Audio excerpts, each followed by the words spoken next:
Well, my first guests tonight have said, and I'm quoting here, I think this is fantastic for the Star Trek mythos to have the guy who really started it all to go into space. Those are the words of my guest tonight, Russ Haslage, the president of the International Federation of Trekkers. Russ co-founded the fan organization with Gene Roddenberry, the creator of Star Trek, back in the 1980s. Russ, it's good to have you on the program. It is so good to be there with you. Thank you. We were really excited when you said yesterday. I mean, there's so much to ask you, and I agree with you that today was a great day for Trek fans and for the Trek mythos. What did you think when you saw that rocket lift off with William Shatner on board? I think I wasn't quite as nervous as Bill. I was nervous. You know, you never know what'll happen. And I knew he's in better shape than I am at 63. So I knew physically he could do it, but you never know. You know, there's always that little bit of risk into going into space. And it went wonderfully, and his response was moving. I think he'll really be able to put more words to it as time goes on, and we can really get an idea of what he experienced and more of how he felt. I think this gave a legitimacy to, well, we have always been called Trekkies. In our case, it's Trekkers. I think this was a move towards embracing what Gene Roddenberry brought about, in that, you know, space is, in Star Trek, it was just the basis for showing mankind that together we can do anything. Mm-hmm. So I think this gave us legitimacy. It showed that Bill Shatner is still a heck of a man, and it was a good day for all of us. Yeah, you mentioned the reaction from William Shatner. We've got a little piece of that. We want to show his reaction just after touchdown. Take a listen. It's so much larger than me and life. And it hasn't got anything to do with the little green planet, the blue orb, and it has nothing to do with that. It has to do with the enormity and the quickness and the suddenness of life and death. And oh my God, it was something. Yeah, he was crying there. I mean, he was visibly moved by his experience today. And he also received a hug from billionaire Jeff Bezos. Now, Bezos is selling tickets to space right now for astronomical sums, and he is scoring good PR today by having Captain Kirk on board one of his rockets. I'm curious to hear your thoughts about that, having Captain Kirk and Bezos positioned beside each other. Well, in my case, I think it's terrific that now we're at a stage in our technology where private people and their companies can go into space. When I was a kid, that was a long time ago, it had to be the government. It had to be NASA. It had to be, you know, you couldn't just build a rocket, go into space. I think we are enabling humanity to explore space in one way or another is just a building block to what Gene envisioned for 300 years in the future. It all depends on humanity. Can we come together to make wondrous things happen, as Gene always said? Mm-hmm. Right now we're in a tough time, and I think being able to explore, and that's a part of humanity, is wanting to explore.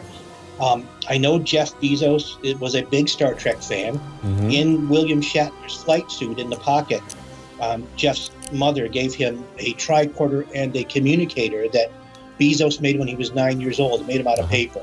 So Bill had him in his pocket as he went up into space and back again. So I think this was a fantastic day for Bezos as a fan. Mm-hmm. It brought his company a lot of good advertising and publicity, and that's always a good thing. He has invested billions of dollars into this. Yes. And you know, not only was today good for him, it was good for fans who are well-known Trek fans, and even the ones who keep it a little quiet. And there's lots more than we think. Okay.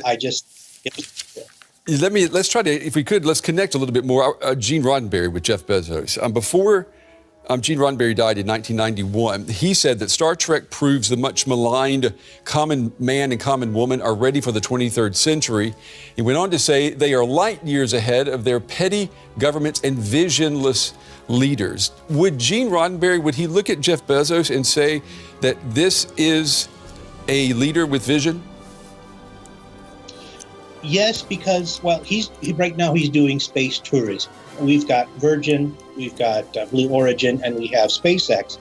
And besides for the tourism aspect, they are also going into, you look at the plans for a base on Mars and a base on the moon, and they're going to do that publicly. It's not a government entity. They, have to get the approval. So I think Gene would approve because, well, you figure nothing works in this world without money. And even Gene would come out and say occasionally, I made Star Trek for the money. Although there's a message involved and a brighter future envisioned by Gene, at this point in humanity, money makes the world go round. Yeah. And if people like Jeff Bezos are willing to part with a lot of money to make these dreams happen, that's what it takes. Let me ask you about the situation in the United States, since that's where we're focused on tonight.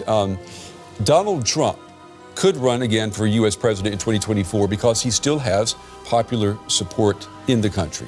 That's one point. The second point is the United States has the highest COVID-19 death toll in the world, in large part because many people believe the vaccines will actually hurt them. What would Gene Roddenberry say today about the common man and the common woman? I think, and I've said this to a lot of different people in the last couple of years, I think today's world is a place that is getting away from the brighter future. Right now, we're at a point where people fight for no obvious reason, and we're separating ourselves to the detriment of ourselves. I like butterscotch pudding. You may like chocolate pudding, and so I'm never talking to you again. It's just, it's nuts that we should be united, because in Star Trek, the whole ideal, the human aspect, which is what Gene got into, and Gene was a libertarian. If you do what's right for you, as long as it doesn't hurt humanity. In Star Trek, you've got people from different planets, which we can't do today, but different cultures, different ethnicities, different interests, different talents, and they all come together to make wonderful things happen. But in today's world, we're all compartmentalized, where we shouldn't be so broken up into pieces. We should be brought together, and that's what we try and do with the Federation. Yeah. Well, I mean, we think what you're doing at the Federation is great. I see you've got the blueprint for the USS Enterprise hanging on the wall behind you there.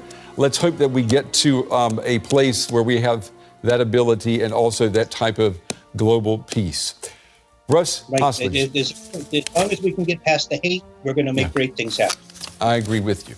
President of the International Federation of Trekkers tonight. Russ, we appreciate your time. We appreciate you taking the time to talk with us on this very special day. Thank you.